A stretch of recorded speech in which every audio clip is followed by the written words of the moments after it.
Welcome to the 3 Knockdown Rule. Starring Mario Lopez and Steve Kim. Presented by Hustler Casino.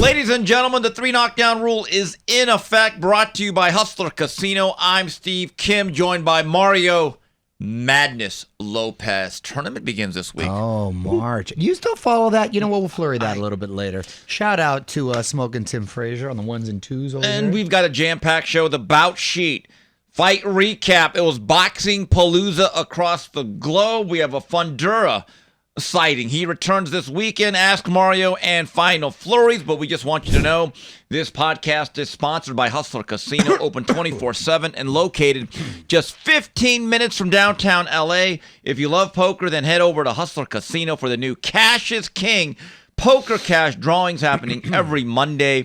They're giving away a whopping $1,000 cash every other hour from 2 p.m. to 10 p.m.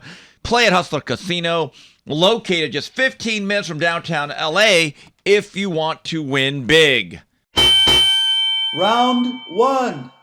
Okay, spanning the globe, we had boxing all over the place, and it began hump day, Sydney, Australia, and Keith Thurman was a man at work, knocking out Brock Jarvis in 3. Mario, there's a lot of conjecture and debate over how good he looked. The bottom line is this: 3-year layoff. He didn't face King Kong or Godzilla, but you know what? Thought he looked okay. I like what I saw. First of all, it was a lively crowd. Love that Australia is so passionate about the fight game. And I know he had literally years off one time. It should be once in a while time. And I thought he looked good. He was facing a young, strong, game guy who came out aggressive and came to fight. But Keith showed that there's levels to this and is savvy. He was composed, took him out of there with some nice shots in the 3rd round. And I think most importantly, set up a big fight for him with Zoo down the line, which still matters in Australia. So even though he took some time off, I was happy for Keith because I thought it was impressive. Once again, how you win matters. If he would have trudged his way and struggled to a 10-round decision, I'd be like, eh. But he did enough that, once again, people in Australia at least, should Tim Tszyu beat Joey Spencer in the upcoming weeks, people are going to be hyped for that matchup should it come to fruition. Agreed. Again, Keith Thurman, like did the Chris Rock. I feed my kids. I stay at a jail, and he has a job. In other words, what do you want? A cookie? You did what you were supposed to, but it still seems at a certain level he is a viable option for several big names at 154. Then the following day in Tokyo, Japan, Bonsai on ESPN+, one of the early candidates for Fights of the Year in 2025, and the new WBC flyweight champion of the world, Kenshiro Taraji, rallies late to stop Segu Yuri Akui in the 12th and final round. What a battle this was. If you have not had a chance to see this, highlights are on the Top Rank YouTube page, and Anthony Alasquaga, trained by our good friend Rudy Hernandez. He earned a victory in a title defense. Then Saturday in Liverpool, England on The Zone, and still the WBA featherweight champion of the world, Nick the Wrecking Ball, was kicking like Bruce Lee at times with a 10th round stoppage over TJ Doheny. That was a fun fight. Yeah. That was a fun, entertaining fight. I didn't think I would see a guillotine and a leg kick in this fight, but showed you they were passionate, fighting with a lot of heart. He's a fun fighter. He's an entertaining fighter. Now, granted, with all due respect to him, I don't see necessarily a skill set that would give, in a way, some problems, but at least he can make some life-changing money if he's able to face him and secure that fight. But see, when you fight with passion, you fight with heart, and how you win means a lot. It could set up some big paydays, and I think that's what's happening with Nick. Nick Ball is like a very, very muscular, well-built fire hydrant throws a lot of wide shots, good, strong, physical guy, rugged, he's tough, he keeps coming. But does he not look built to order with that width in his punches for Inoue right down the middle? Just fastballs right down the middle. Nick, the little wrecking ball, would make it fun while it lasts for Inoue, but we'll see. He's another example. Belts matter.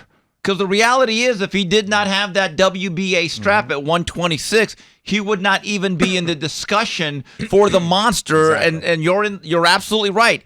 It looks like, based on the post-fight conjecture, that he's being lined up for later this year for the elevation of the monster to 126. And finally, in Orlando, Florida, on the zone, wrapping things up here, while the main event featured Ammo Williams gutting out a tough 12-round decision over Patrice Volney.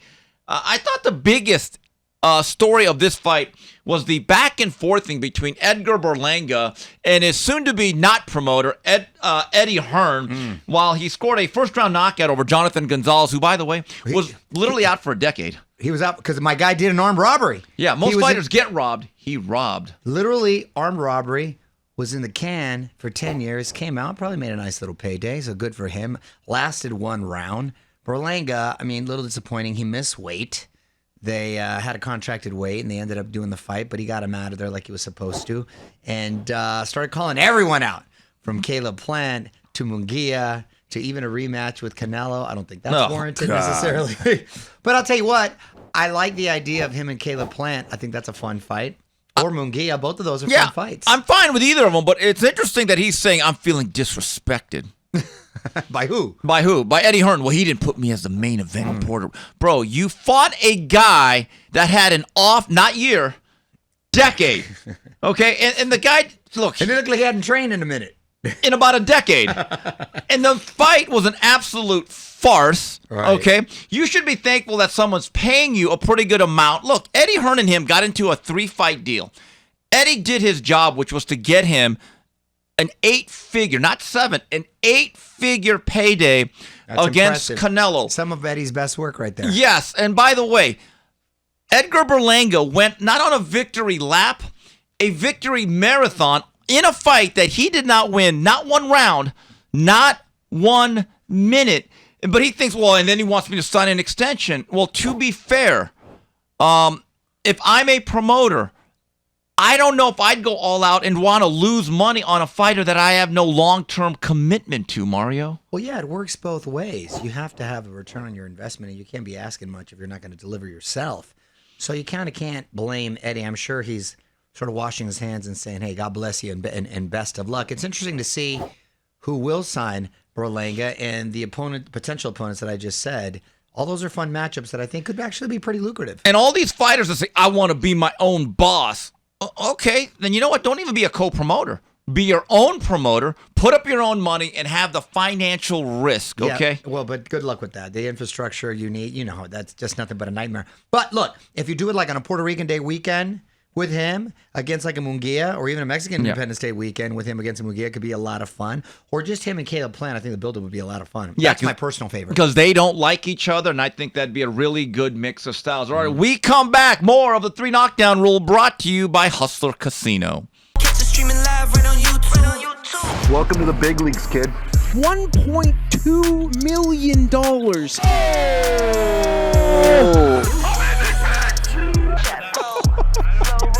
And I'm losing in this fucking game. What the fuck?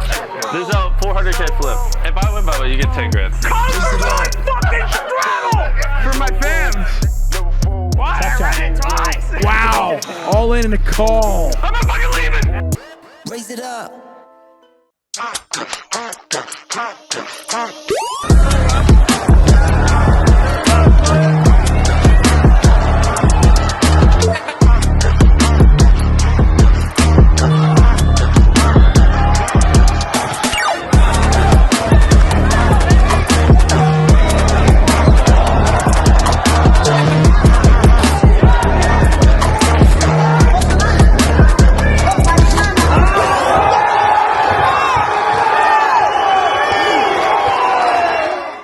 And we're back on the 3 Knockdown Rule brought to you by Hustler Casino. Hey, are you looking to get involved with 3 Knockdown Rule and sponsor our show?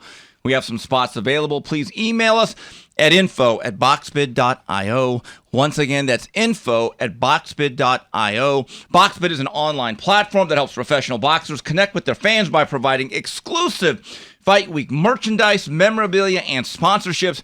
You can even buy a shout out on boxbid.io. Boxbid handles our sponsorships, and we are proudly working with boxbid.io.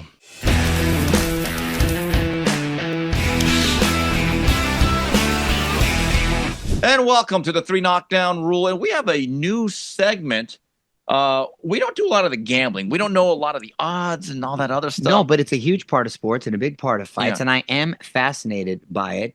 And no one better to have us kept abreast of what's going on and hot in the streets than my man, Mystic Zack. What's going on, Zack? How are you, man? What's up, man? I'm doing great. I'm here in sunny South Florida, and I'm happy to join in. Thanks. Now, how'd you get into odds makers and gambling and the whole deal real quick? Just a little quick genesis.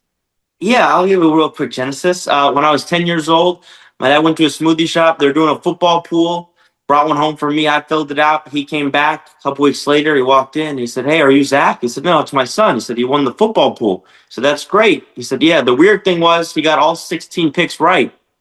What? So he came home, brought me home the $500, which was a lot to me. I spent it on PlayStation cards. And pretty soon I was picking boxing as well, because that was my first love. Growing up, my father owned a boxing gym, managed heavyweight champion Shannon Briggs and a lot of other guys. We had a young Teofimo Lopez come through, a young Terrence Crawford. It was really a great experience for me growing up. You're like Sam Rothstein in Casino. You pick winners. Okay. Well, this will be a regular segment now on the 3 Knockdown Rule. We want to get experts. This upcoming week, we have a fight card, Fundura against Booker. Is there any value in Booker? Because I know he's a heavy underdog here. He is a heavy underdog. I don't see him being able to be effective against the Towering Inferno here. Towering Inferno, unlike if you see his size, you would assume he's got the jab. Of course, he keeps guys at bay, but he's a terrific inside fighter, especially the way he uses his leverage on those uppercuts. I think it's going to be too much for Booker here. Now, Zack, interesting fight we had a couple weeks ago. I found this to be interesting. Lamont Roach began at 16-1. He ended at 20, which meant nobody found value at 16-1. So what were the odds for a draw? Terrific odds. I mean, 20, 25, you would have made insane money if you bet a draw on that fight. I mean, if anyone had the gal to put their money down on a draw that fight, I would commend you. So terrific odds. It looks to me, and all the reports are, that there is going to be a summer rematch. What type of odds do you put on Roach Tank 2 off the top of your head? I would have Tank as a favorite here. I would say maybe 2-1 favorite. Wow. So I think you give Lamont healthy respect, but you take into a fact that if that knockdown is called as it should have been, Roach should have been given that fight. Wow, that's significant if you go from almost a 21 to 2-1. Yeah, and by the way, 2-1, not a bad bet for Roach. Yeah, well, I don't know. So we could talk about this in the upcoming months. So, Zack, is there now more value at 2-1 for Tank? Because let's face it, he has not been in a 2-1 fight in a very long time. Yeah.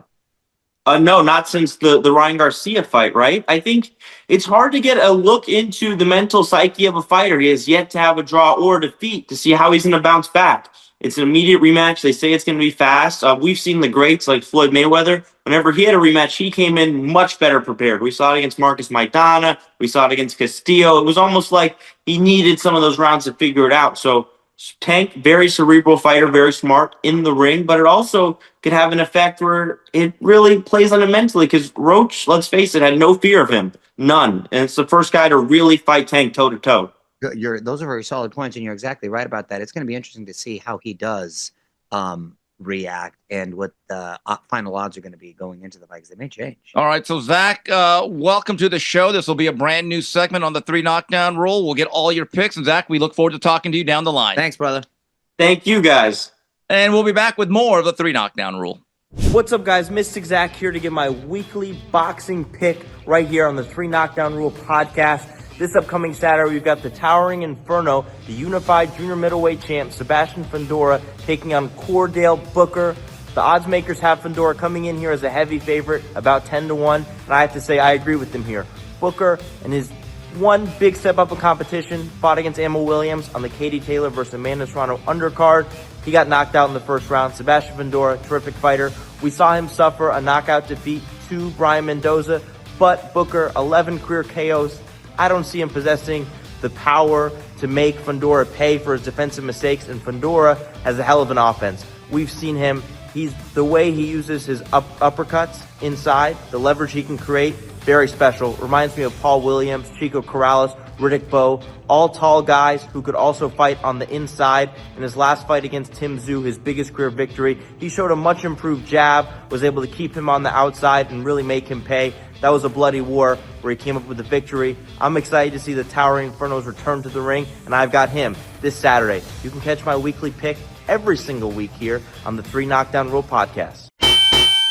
Review preview. Okay, moving on. This Saturday from the Mandalay Bay, where the Flying Fishes play on Amazon Prime, it is the return of the Towering Inferno. The WBC and WBO junior middleweight champion of the world, Sebastian Fundura, takes on Cordell Booker. All right, well, at least he's back.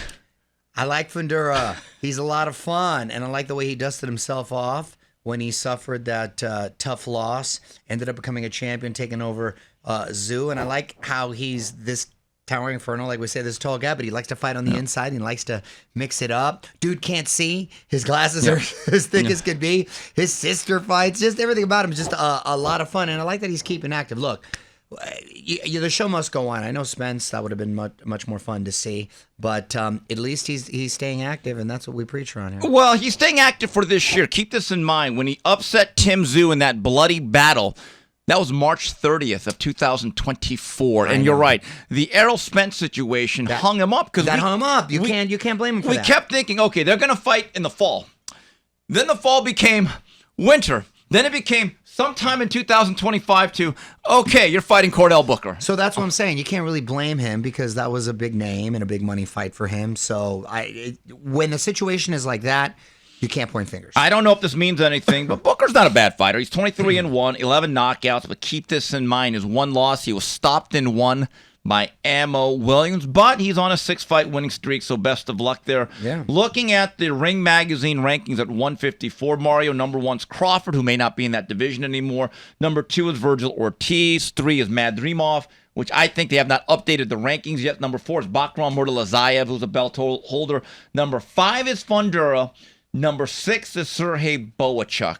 I hope there's some movement. I hope that some of these guys intermingle in the upcoming months. You mentioned Murtalazayev, and I forgot about that big, surprising, shocking victory over Tszyu, who I know he hasn't fought yet, but you forget about him. And he's another guy that you didn't really I mean, he was on the radar, but you didn't necessarily think he would stop Tszyu in a devastating fashion like that. So he's a real player. There's some fun potential mixes you can do with the matchmaking there, but I do think Ortiz is the cream of the crop right there, followed by like a Boachuk. Although you can't underestimate Fundura either. So that's what I'm saying. It's all styles, it's all fun. And the young contender dark horse that I like, that I believe Golden Boy will be fighting, by the way, in Oceanside, I heard April 19th, Charles Conwell. I really like Conwell. I think he's a solid all-around fighter that can bang a little bit.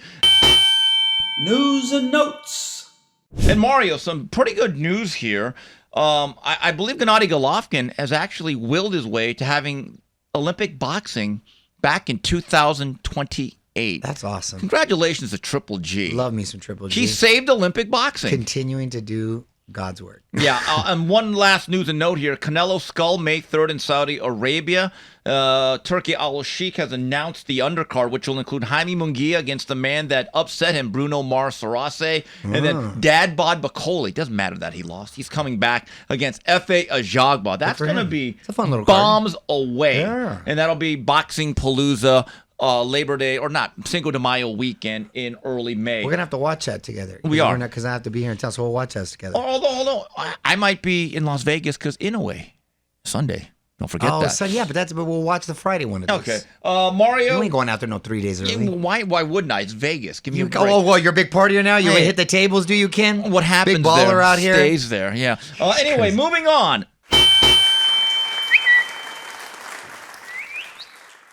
Ask Mario segment now. Let's get started. Clay Stevenson says, hey, Mario, I see your boy Turkey is backtracking as far as his takeover plans.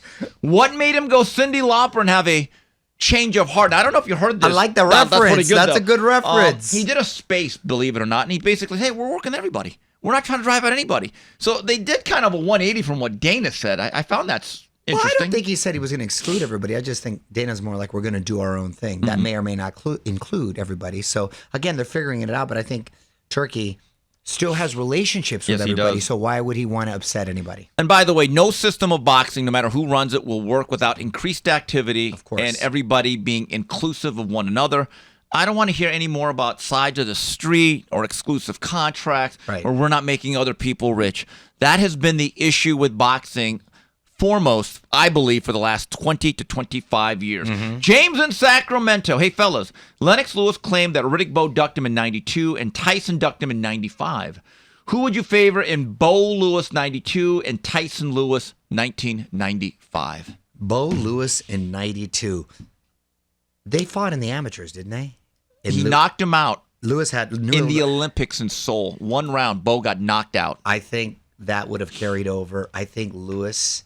Had his number? Just had his number. Had his number, and he was just, when he was focused, I don't think anybody really beats him during that time. That's why he avenged every loss that he had ever fought. And Tyson Lewis, even in 95, I still think that style's all bad for Tyson. He's a big guy with a strong jab, and his style, I think, still would have gave Mike problems, even in his prime. Yeah, in 1992, if you'd have told me after Riddick Bowe beat Holyfield, and he looked so dominant against Boogeyman Ferguson and Michael Dokes. Now, again, he was supposed to do that. You would have told me, wow, it's 10 years. Like, no one's going to beat him. And then all of a sudden, he lost focus. He built a new house. And when you knew his discipline was bad? He built this new mansion, and in his bedroom, he put in a refrigerator. Come on. Yeah, he did. That's a true story. and then when Rock Newman, his manager, started to make him into this... Dude, you know how lazy you got to be to I know. To not even want to go downstairs. To not even go... downstairs. Yeah, who knows it's downstairs? It might be on the same floor. He just rolls out of bed. Damn. And so that's when I kind of knew, and he was never the same. Years ago, I interviewed Seth Abraham, who was the president of HBO Sports during the glory days. He said, I have one regret in my career running things here. He goes... I should have done even more to try to make the Lewis-Bowe fight because I failed and I allowed that to happen, and that's one of those things I look back as a regret. Two true heavyweights, yes. Here's one from David. Mario, TKO is rumored to have a massive double TV deal with ESPN and Netflix, but what about the other promoters? Matchroom, Golden Boy, Queensberry are with DAZN. Fine, but Top Rank and PBC, what are their plans? Do they survive long term? Well, the TKO rumor has been floating around because UFC is looking at a big deal with Netflix because they weren't happy with ESPN and the way the streaming played out. Especially this last pay-per-view. Exactly, and a lot of the piracy and whatever. And it's interesting because Netflix also had issues, though, with streaming during the Tyson Paul fight. But maybe they control piracy a little better. Or no, there is no piracy because it's streaming. Yeah. So it's streaming. So does that, maybe it makes a better business model, but why are you making that face? Well, remember, the Tyson Paul thing was not pay-per-view. No, I know it wasn't. So the traffic was a lot greater than they thought. Right. They never thought 60 million people would tune in. Right, but I think they would anticipate that with UFC. They can afford more servers. Right, they can serve more servers. But but why are you making that face? I kind of like it because it would eliminate the pay-per-views. It would, but don't you think? You know how many people have promised to kill pay-per-view? What did DAZN say coming out? They're not no more pay-per-views. They're not promising to kill pay-per-view, but logistically, if you're looking for subscribers for Netflix, then how are you going to do? Well, the reason why I'm making this bitter face, like I just chewed on a lemon, and is you just look like that. Yeah, shut up. If you have different promoters on different network platforms, again, we're creating sides of the street again. Correct. Because one of the things I wrote about last week on how we got here from my K9's Corner is that Top Rank is with ESPN. Correct. The only reason I say that rumor is out there right now is because UFC, which they work with no sides of the street, it's monopoly. they're, I think, looking at a relationship with Netflix. So then it makes sense because it's the same parent company. We're going to see how it all plays out. But even if let's assume they do have a deal with Netflix, it doesn't necessarily mean that TKO will as well. It seems inevitable that Netflix is now into the sports business. It's not just an experiment. It's not just a one-off. They had a successful foray with Paul Tyson. So now they did football games, National Football League. And they're doing football so games. This is only going to grow. There's no turning back now. Exactly. Here's one from Anson Wainwright of Ring Magazine. So you guys might know, I love the Best I Face series, my guilty pleasure. From what you've seen through Press Row, who would have the best jab, defense, footwork, hand speed, smartest, strongest, best chin, biggest puncher, best boxing skills, and best overall? Off the top of my head, I'd say the smartest fighter, the most guile, Bernard Hopkins. Best defense, I never saw him live, but Pernell Whitaker or Floyd Mayweather would have to be in there. Yeah, see, I appreciate more of like a James Toney, even Floyd type of defense where they're standing right in front of you. I mean, obviously those guys are excellent, but yes. Best chin, I think Golovkin. Chavez, Golovkin. Biggest puncher, look, I didn't see him, but Julian Jackson. He used to knock guys dead. Right, I think you got to go by weight class because then how you going to go over George Foreman and stuff like that, right? So. Best jab, from what I saw, Larry Holmes. Larry Holmes is one of them, and I think Golovkin had an unbelievable jab. Different jabs, but yes, you got to go by. It's hard because you got to go by weight class. And hand speed to this day. Look, I thought Meldrick Taylor put together the most lightning quick, long combinations, and it got him in danger. And Manny Pacquiao too. Oh, Pacquiao, because he punched in bunches, and his feet were fast. Yes. On top of his hands being fast, his feet were fast. So it was coming at you. That was crazy. You know, and like certain guys like Shane Mosley at his peak at 135, I thought was as complete a package as I've seen on a fighter, to be honest with you. You like Shane Mosley at 135 over a prime Floyd at 135? I think he would have had a much better chance of beating him than when they actually fought. Correct, and he had success when he fought he did. initially. So do I. And Oscar was dangerous at 135 too. Those three guys at 135 and you're right. would have been crazy. And you're right about doing this in weight class. Look, in a way, for his size, his speed and power, I think is unmatched in terms of combination. You got to do it. You got to break it down with size. It's hard just as in general. Final flurries. Moving on to final flurries, Mario. Your kid finally had his first injury. Is that a broken arm Nico has? Dude, it's pissed me off. So it's like a tiny fracture, I guess, but he sprained the elbow. He won it was a state championship in wrestling, which is the toughest state because a lot of the other states do sort of divisions. This is all just one, and it's the most populous state. Yeah. So he had like 18 kids in his weight class. He won his first two matches. If he won this match, which he was kicking butt, he would have been in the semis. In worst case, he would have got fourth in the state. Yeah. Worst case. And I think he would have been, which is pretty damn impressive and good. But it was just this move called the Merkle. He tried to brace it. The kid rolled, and you're supposed to kind of try to break it with your elbow, but he put his arm out, elbow popped, and he couldn't. How long is he out? We're waiting to see that. He's any surgery? Therapy. No, not at the moment. They said in the week if he doesn't move, it won't. So no, but I don't think so. He's tough. I'm bummed just because he was really focused, and he was more bummed than depressed about being hurt because he was ready. He trained hard. I say, sometimes a setback makes a comeback that much better. And a lot of times, the only rehab is rest, really, for those type of injuries, and people rush back. He said he still wants to go to practice, so to take notes and stuff. So I like that attitude. Okay, Mario, I saw something interesting last night on a whim. The Netflix doc on the Jerry Springer show, I thought was really interesting on the making of the sausage. The most eye-opening thing, I had no idea. They overtook Oprah for a short spell. That's amazing. Dude, that was staple TV in the 90s, right? Was it peak 90s? Did you watch it a lot? I wasn't a regular viewer. So I happen to know Jerry really well. And he was a great guy. He was a guest on a radio show a lot. And then a season I was on Dancing with the Stars, he was there. And he had a colorful background, mayor of Cincinnati. Yeah. Got busted for paying a hooker with a check. Yeah. He talks about all this. And he was a sweetheart of a guy. And it was sort of odd how he became a phenomenon, but that's exactly what he became. Well, that explains why. A pop culture phenomenon. And I always enjoyed his what was the final minute called? Final Thoughts. His monologue. Yeah. Ending monologue. They were actually pretty good. They were actually poignant. They were poignant. They were good. Well, I liked it. They actually go through his history, and you're right. He was the mayor. You see all this trash, and then you have the final thought. That explains why, because he was the mayor of Cincinnati. He was actually a serious newsman. There was some gravitas with this guy. Yeah, there was. And then I remember watching the first couple of shows. It was like watered down Donahue. In fact, it was boring. It was milquetoast. And they started taking it. And it actually features the guy, the diabolical mind behind it. The executive producer said, we're going to lose our jobs here. Because that was the era of Richard Bay, Janet Jones, Ricky Lake. Jenny Jones. Even Tempest Bledsoe had her own show, Mary Lou Henner. And they were like last place out of all shows. In fact, they were getting taken off the afternoon slot to 2 o'clock in the morning. And so this producer said, we got two choices here. We can all get new jobs or we just got to trash it up. And they figured out the formula that worked, nudity and fights. So their parent company is the same company that does my show Access Hollywood too. So I know a lot of the producers. Same thing happened to Maury Povich. Yes, that was serious. And then he ended up making a pivot to who's the baby daddy? You're not the baby daddy. Yeah. Like that became the whole show. Right. So and then he ended up doing really well and he probably gave him an extra 10 years or whatever. And I don't. That's wild. You know, all these people that wag the finger are so sanctimonious. I'm like, well, first of all, no one's forced to watch. So I know. Okay, number two, you're taking this too serious. And I didn't realize it, but Oprah was taking a lot of shots at the show. Oh, wow. Oh, yeah. There's video like, I think he's trashed this. And Jerry's just like, hey, I'm just trying to do a show, man. Yeah, exactly. I'm just trying to make a living. Trying to stay on the air over here. You know, and he died kind of young. He wasn't that old. No, cancer, I believe, right? Yeah, so you like the guy. Because he's a great guy.